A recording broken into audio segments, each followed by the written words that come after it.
Philippe, en regardant ton site et en lisant tes publications, une question me vient. Qu'est-ce qu'un professionnel du coaching ?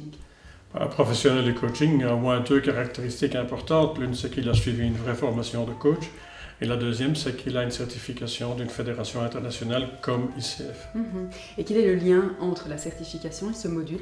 L'objectif de ce module, justement, est de préparer les coachs qui y participeront à présenter les épreuves qui sont liées à la certification.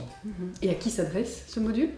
À tout coach qui a déjà eu une formation, comme quelqu'un qui aurait suivi le module 1 d'initiation aux bases du coaching, ou quelqu'un qui viendrait d'une école non approuvée par ICF, ou enfin par des coachs qui aient déjà suivi une formation mais qui voudraient rafraîchir leurs connaissances. Et de quoi se compose ce module ? Il y a 3 parties. Il y a une partie de 18 heures qui est à la fois théorique et pratique, dans la prise de connaissances et la compréhension des 11 compétences.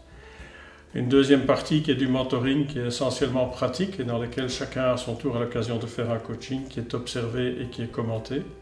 Et la troisième partie est plus individuelle, puisque chaque coach doit préparer des enregistrements que nous allons écouter ensemble et qui vont être commentés pour savoir s'ils peuvent les utiliser pour leur certification. J'ai entendu que le parcours de certification n'était pas facile à comprendre. Non, le parcours de certification n'est pas très simple, mais par contre j'ai rédigé un vademecum et chacun, en fonction de sa situation, trouvera le chemin et les documents à préparer pour présenter sa certification. Et quel est le taux de réussite ?